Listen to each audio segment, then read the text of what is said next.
E aí, só para finalizar o módulo, a gente vai olhar um pouquinho a intuição por trás dos modelos generativos, tá? Esses modelos que a gente consegue gerar informação a partir de uma entrada, como os modelos GANs, os adversariais ou os modelos mais recentes de diffusion. E aí a ideia desses modelos é a gente combinar o aprendizado não supervisionado e supervisionado para gerar informação. E aí a gente vai ter duas arquiteturas, uma que a gente chama de discriminador, que funciona como os modelos de classificação que a gente já viu, e a gente tem um modelo gerador que a partir de uma entrada, a partir de um vetor latente, ele vai gerar para a gente uma informação. E aí, só para a gente relembrar, no aprendizado supervisionado é o que a gente estava estudando até agora, os modelos que a gente viu, todos os modelos de CNN que a gente estudou, a MLP, os modelos lineares são modelos que usam aprendizado supervisionado, onde a gente tem a entrada e o rótulo correspondente àquela entrada. E aí a gente quer ensinar o modelo, a partir dessa entrada, ele retornar para a gente uma predição equivalente a esse rótulo que a gente está mostrando. Então, durante o treinamento, a gente vai mostrar as entradas para o modelo, ele vai fazer uma predição, a gente vai ter um critério para definir se essa predição ela está correta ou não, e aí comparando o rótulo com a predição, a gente vai ter um erro, e com esse erro a gente atualiza os parâmetros do modelo até a gente minimizar esse valor de erro. Então, a gente tem um modelo que consegue fazer uma predição que é bem próxima do rótulo que a gente tem, que corresponde a essa entrada. E no aprendizado não supervisionado, a gente tem a entrada, a gente vai ter um modelo, mas a gente não tem nenhum rótulo ou nenhuma informação sobre essa entrada. E o que o modelo vai fazer, a partir dessa entrada, um conjunto de entradas, ele vai gerar para a gente uma distribuição que mapeie esse conjunto de dados que a gente está passando para ele. Então ele vai gerar agrupamentos ou gerar uma distribuição que descreva essas entradas que a gente está passando para o modelo. E a gente pode visualizar os modelos dentro dessa tarefa de aprendizado supervisionado e não supervisionado como modelos discriminativos ou generativos. Então, basicamente, no aprendizado supervisionado, a gente tem um modelo que, dado a entrada, ele vai dar para a gente uma predição. E aí, no modelo de classificação, por exemplo, a gente vai dar uma entrada e ele vai dizer qual a classe a que aquela entrada pertence. No caso de uma imagem, qual a classe que está inserida lá dentro daquela imagem. E a gente pode chamar isso de uma discriminação. Ele está discriminando o conteúdo daquela entrada e dando para a gente uma predição, dando um rótulo para esse exemplo que a gente está passando. E no caso do modelo no aprendizado não supervisionado, a gente vai dar uma entrada para ele e ele vai gerar uma distribuição. E aí, se essa distribuição ela é boa o suficiente para descrever os dados que a gente deu como entrada para o modelo durante o treinamento, então a gente consegue, a partir dessa distribuição, gerar uma nova informação. Porque se a gente tem os dados estruturados e separados e definidos a partir dessa distribuição, então a gente sabe os parâmetros dessa distribuição para gerar um novo exemplo. Então vamos dizer que um conjunto de imagens está dentro de uma média de valores. Vamos dizer que está dentro de uma média de valores RGB. E eu tenho outro conjunto que o modelo agrupou para outra classe. Então eu tinha um dataset que ele separou em várias classes, dada uma distribuição que ele extraiu a partir dos dados RGB. E aí, eu conhecendo essa distribuição, eu posso gerar um novo exemplo que esteja dentro dela, que tenha a mesma média e uma variância similar à distribuição que ele gerou.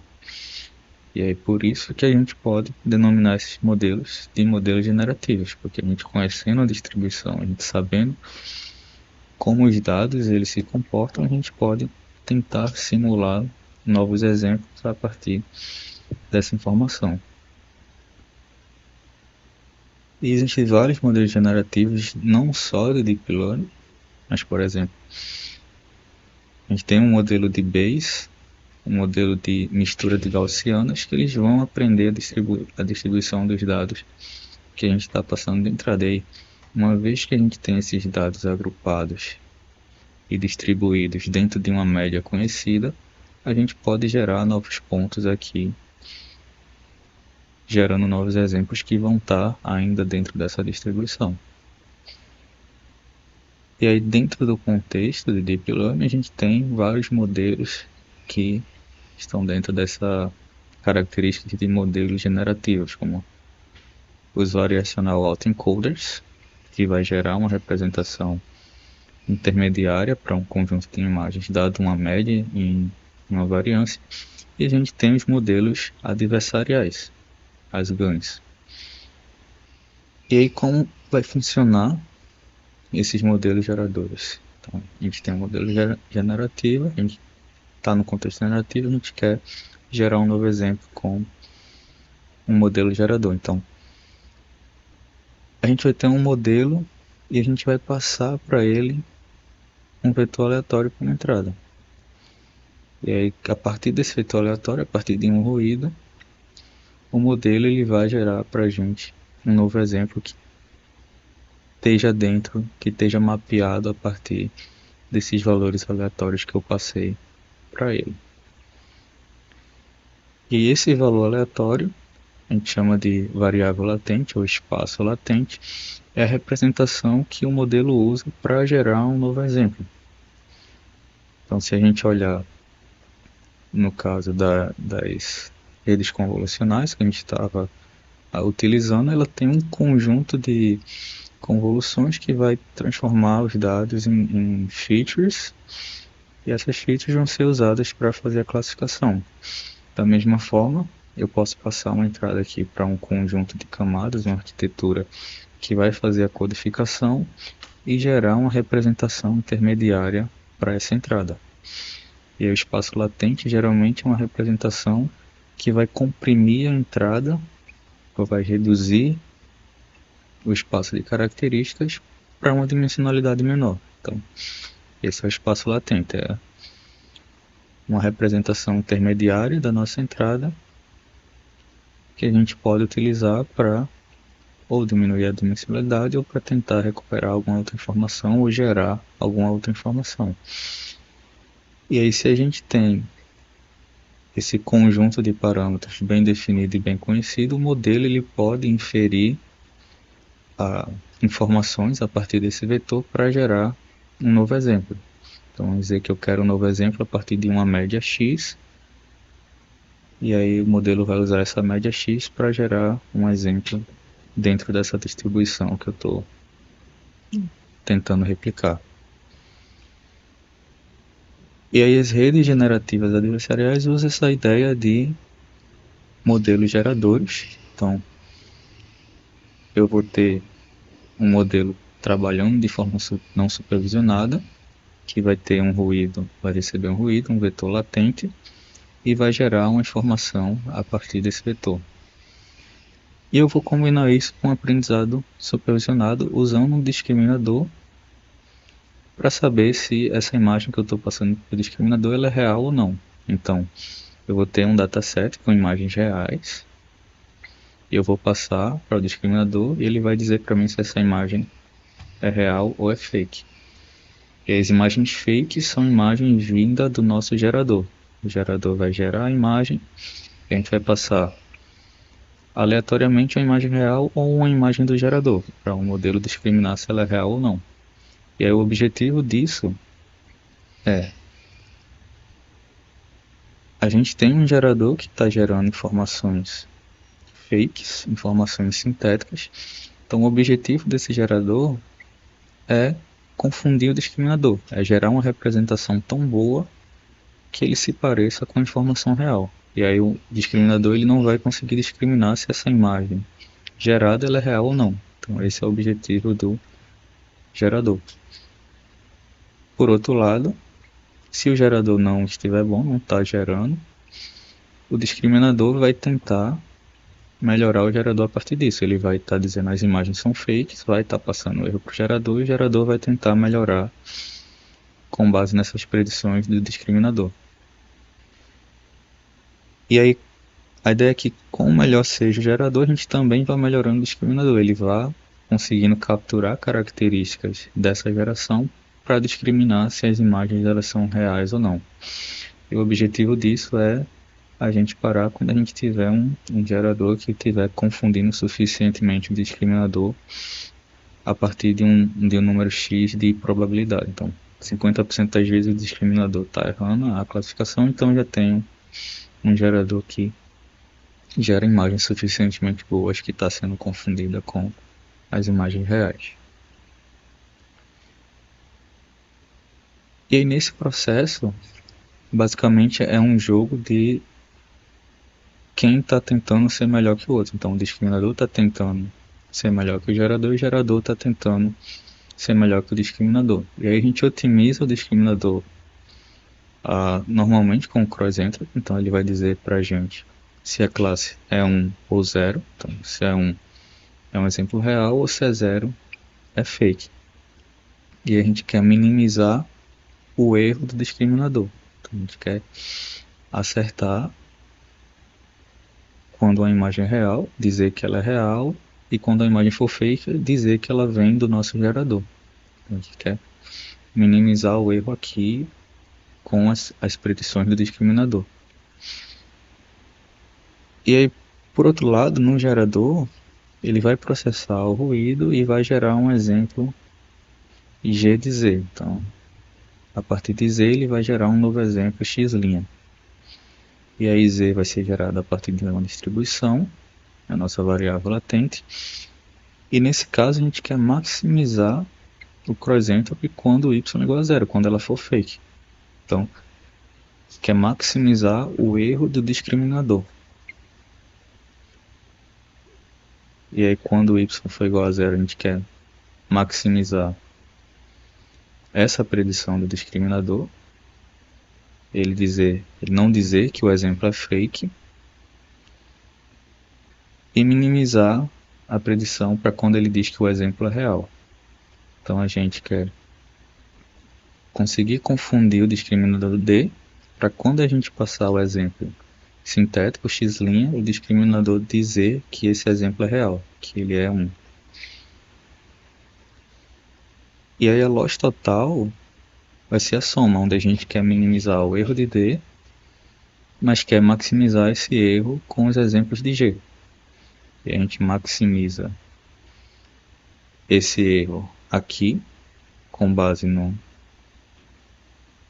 discriminador do exemplo sintético, do exemplo gerado por G, ao mesmo tempo que quando a gente passar isso pelo discriminador, a gente quer minimizar essa função com respeito a D. A gente quer que D consiga diferenciar se um exemplo é real ou não. E além disso, a gente tem outras arquiteturas de GANs, que além da gente ter essa arquitetura de treinamento, a gente ainda pode passar uma condição. Então a gente pode restringir, por exemplo, a entrada do gerador e a entrada do discriminador para uma condição específica dentro do treinamento. E a gente pode restringir as entradas, os exemplos gerados pelo gerador. E aí, essa foi só para a gente ter uma intuição, né, de como funcionam esses modelos de geração de imagens. Basicamente, a gente vai ter essa combinação de aprendizado não supervisionado a partir de um espaço latente, a partir de uma informação Z, que a gente utiliza dada uma distribuição para gerar um novo exemplo. E a gente pode combinar isso com aprendizado supervisionado para tentar melhorar essa geração de forma automática. E a gente tem algumas aplicações, por exemplo, que a gente pode utilizar ganhos, então a gente pode trocar a informação da imagem. Então a imagem de dia a gente pode transformar para como se a fotografia tivesse sido capturada à noite, ou a partir de um desenho tentar gerar uma imagem fotorrealista que corresponda a esse exemplo, ou transformar, fazer uma restauração da imagem, pegar uma imagem preto e branco e transformar para a imagem colorida a partir de labels de segmentação gerais, imagens correspondentes para aquela label. É uma aplicação também muito conhecida dentro desses modelos adversarial, é a questão de mudança, né, transferência de estilo. Então você tem um estilo de fotografia e aí você combina para estilo de pintura de pintores específicos, ou fazer transformação de objetos. Você pode transformar um cavalo para características de uma zebra, ou trocar estações do ano para uma mesma imagem. A gente também pode usar para as aplicações de restauração em fotografias, então remoção de ruído, super resolution, paint. A gente pode usar modelos gigantes para fazer essa reconstrução, e aí a gente vê que o resultado ele fica bem melhor do que métodos mais tradicionais que tentam fazer a restauração da informação da imagem. E uma aplicação também que é muito conhecida dentro dos modelos generativos é o deepfake. Então, com GANs a gente pode gerar vídeos, transformar informações de faces, de colocar objetos dentro da imagem. Então, todas essas aplicações que a gente tem, uma geração, a gente quer gerar um exemplo, a gente pode utilizar GANs. E aí, a gente fazendo um paralelo com o que a gente viu de augmentation, a GAN também pode ser utilizada como uma forma de augmentation. A gente pode combinar o treinamento desses modelos para tentar gerar um classificador robusto. Então, aqui quando a gente está transformando as informações, a gente está gerando exemplos de outras distribuições que a gente não tem mapeada no conjunto de treinamento. Nesse caso aqui, a gente está transformando uma imagem de dia para uma imagem à noite. E aí a gente pode tanto usar o gerador, como a gente também pode aproveitar o discriminador que a gente está treinando, porque o discriminador ele vai ser tão bom quanto o gerador que a gente está utilizando para gerar as imagens. Ele vai ter sido treinado em imagens que tem essas variações. A gente pode gerar essas variações para tentar treinar um classificador mais robusto. E aí é isso, pessoal, essa semana. A gente vai ter mais alguns exemplos que vocês vão poder avaliar nos collabs, fora os collabs que a gente já mostrou aqui. E aí na próxima semana a gente segue com essa parte de modelos de CNNs mais voltados para explicações específicas de detecção e segmentação. A gente olha em mais detalhes mais algumas aplicações desses modelos que a gente pode usar para fotografia.